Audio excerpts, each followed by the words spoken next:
What's up, guys? Welcome back.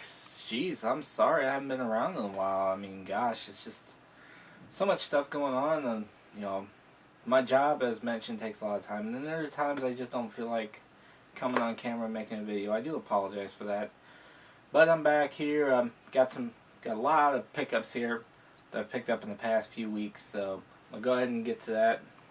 All right. First off, let's start with Laserdisc, because me, I'm still on the Laserdisc. I'm not getting out of that format anytime soon. Not, and even if my player does go and dies on me, I'm still not getting out of it. Okay, first off, picked up 9 to 5. This has got Jane Fonda, Lily Tomlin, and Dolly Parton on Laserdisc. It's kind of a funny movie, in a way. I mean, it may not be. It's not for everybody. Me, I remember growing up and watching it. My mom liked this movie a lot, and then I also have the song too that was sung by Dolly Parton, which is the theme song of the movie. So it's kind of an okay movie, but like I said, it's not for everybody. All right, as many of you know, I own Back to the Future on multiple formats. I own the trilogy on Blu-ray and DVD. I used to own it on VHS, and I owned the first one on Laserdisc, which was given to me by Critify.net almost 2 years. I think it was over 2 years ago when I got that package from them. And so I had to get the other two on Laserdisc, so that's what I got. I got Back to the Future Part 2 on Laserdisc. Of course, I like this right here, how it's got the LDC America label there, Pioneer Group. Pretty awesome. Just, still got its shrink wrap. And then finally I got Back to the Future Part 3 on Laserdisc. So now this completes the Back to the Future trilogy on the Laserdisc format. I just wish I wouldn't got rid of my VHS format, but that was at a time period when I converted stuff to DVD. That I was getting rid of a lot of my old VHSs, and now some of them I'm still hanging on to. Like my Godzilla movies, I've got some of those on DVD, and I won't get rid of them because just the dubs are different in certain things. Alrighty, what else we got? DVD pickups. I actually imported this in from the UK. If you watch Discovery Channel, you're familiar with American Chopper. Well, this was a spin-off show of American Chopper, kind of a spin-off show. It's done by the same production company that does American Chopper. And this is American Hot Rod. This is Series 1, has the first 3 builds. It is available here. It was available here in the U.S., and they were sold as individual episodes. And I think I can buy the complete series, but I just have to do some searching. But yeah, I imported this in from the UK, and this has the Junkyard Dog, the Alumatub, and the 32 Highboy Roadster. Yep. I was sitting here watching this all week. I love this show. Had to kind of make a change to my computer to play PAL DVDs because I don't have a multi-region DVD player yet. That's something hopefully I would get in, go buy as a multi-region DVD player. Alright, next off, okay, got another PlayStation game, wrestling game. I think I remember playing this game when I was younger, but I do remember the other one more than I remember this one. And then it is WCW Mayhem for the PlayStation box. I only paid $1.99 for this. It's completed. Of course, I remember this stuff right here, Surge from Coca-Cola. You don't even see that anymore. I remember that when I was in high school. So that's a lot of memories right here. So yeah, that'll join my WWF games I've got on PlayStation. Alright, picked up I already had this game for the NES. I picked this up. This was actually one of my first eBay purchases when I first signed on the eBay service as a buyer. And I've always wanted to get this game boxed and complete because this game is just a lot of memories for me. I can remember going and renting this game. I always wanted to see the manual, and half the time I never get to see what the manual looked like. So finally I picked it up the other day on eBay for $10.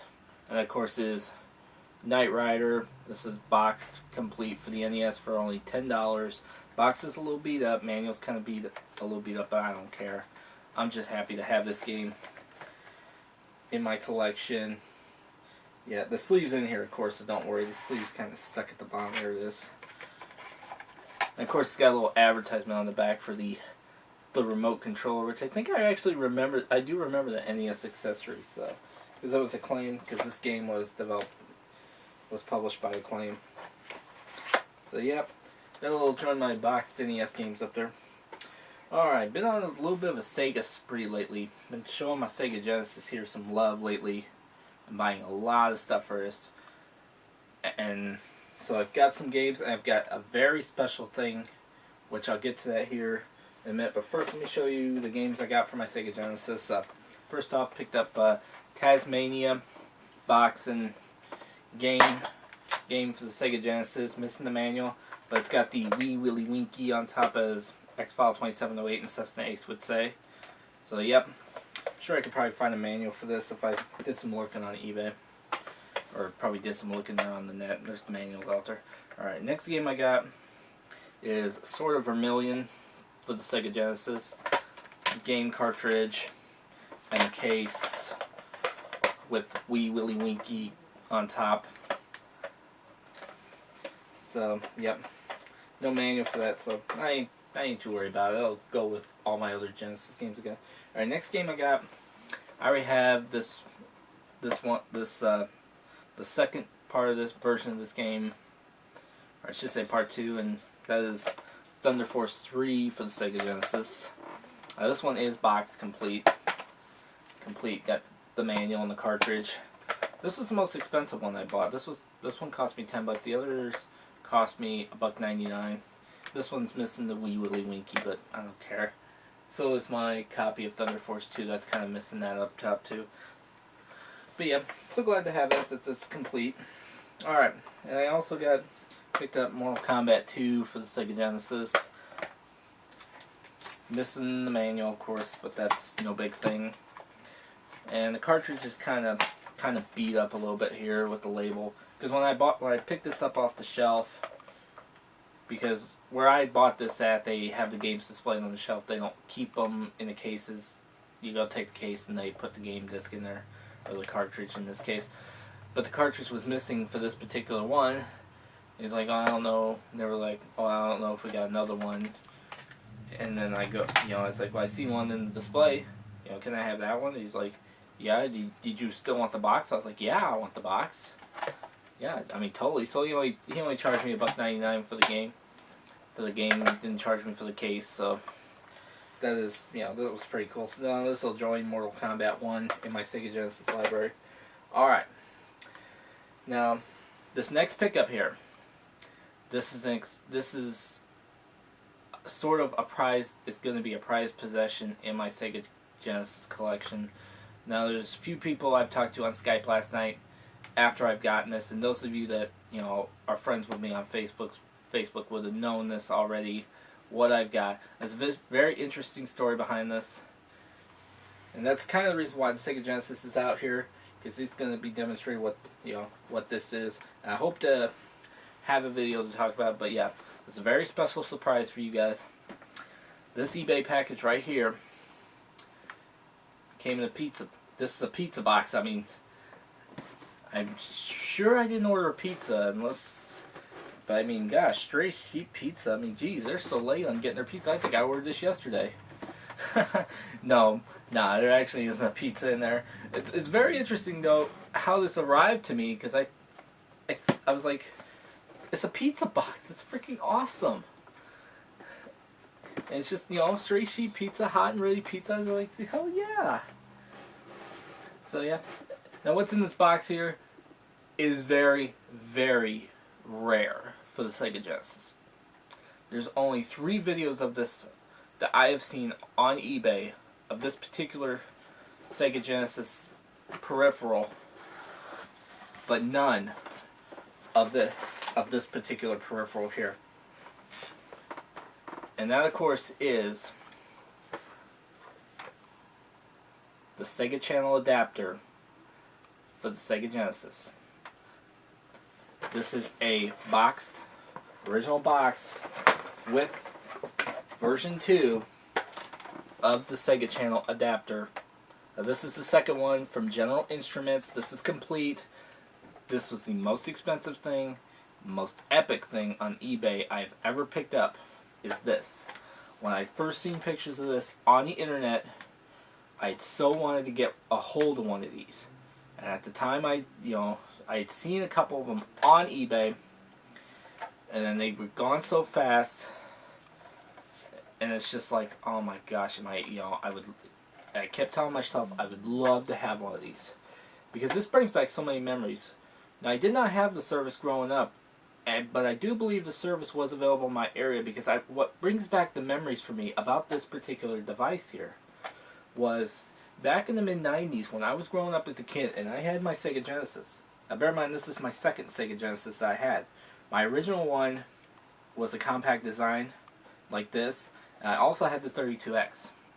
But I can remember, seeing the commercials for this, and I was like, I so want this. I so want this service here. But what really brings it back is, I can remember the cable company, my cable provider, coming out into my neighborhood with their trucks and redoing all the cable. I can remember the commercials, the massive fiber optic upgrade, the future is here, internet, television, telephone, all through your cable line. And basically, this service, Sega Channel, paved the way for that. It paved the way for cable broadband internet, for the telephone cable service, and for digital cable television. Now, when we finally got digital cable in my neighborhood, one of the first boxes we got was from General Instruments. So this is really, this really brings back a lot of memories for me. This adapter here brings back a lot of memories. Not only as far as like gaming, because I wanted the service, and I think my cable provider offered it to us, but just because of the massive fiber optic upgrade that brought us broadband internet, and then also paving the way for Xbox Live, PlayStation Network, and the Wii 24-hour Connect Nintendo Wi-Fi service. This brought that to us, an online game service. This device here, this service gave that to us. Now let me show you what this thing looks like, because this is, and I'm pretty sure my video is the first video that shows this second adapter, the second release of the Sega Channel adapter, because the ones I've seen were for the first one from Scientific Atlanta, and nobody has made a video for the General Instrument one. Now let me show you what this thing looks like. Now eventually I'm gonna get it, because maybe I have this is my Sega Genesis right here with the Sega CD. But eventually I'm gonna get a 32X for this. But this is what it looks like, and this is what I figured out. I was messing around with this last night. The little blue thing here on the bottom. And I might just do a full-fledged review about this device. The only thing is I gotta try to find a power adapter and make sure this works. But yeah, pretty much you would take the device here. As many of you've seen in other videos of other people that have talked about this, and you would plug it slowly into your Sega Genesis like so. Then you take your coaxial input from your cable provider, screw it right into there, power on your Genesis, and you were playing video games. You were playing 50 video games over a broadcast spectrum. So, and that's what was pretty cool about this service. So yeah, this is an extremely rare adapter here. When I had got mine, there was only 2 of them available on eBay at the time that I had purchased this, and I bought this one. And I bought the second one. There was a Scientific Atlanta one that was available, but that had since been gone. And so, but I was so glad when I got this one. I was so glad to get it. So yeah, this joins my Sega Genesis in my gaming collection. Is this Sega Channel adapter. So, I hope you enjoy this. Like I said, I'm planning on making a review of this device once I can find a power supply to make sure that this will still boot up. Of course, the service is not broadcasting anymore, as many people would say. Why? Because I've gotten comments on the post of the photos about this that says, why would I spend so much for that? For something that's no longer active. but it's just the nostalgia value. It's just the historical significance of what this service has done for what we have today. So, thanks for watching, guys. Thanks for bearing with me. And thanks for sticking with me through, even though I haven't been posting or making videos, I do appreciate it that you're sticking with me. So, thanks again, guys. And this is Buffer Kid saying be cool and see ya.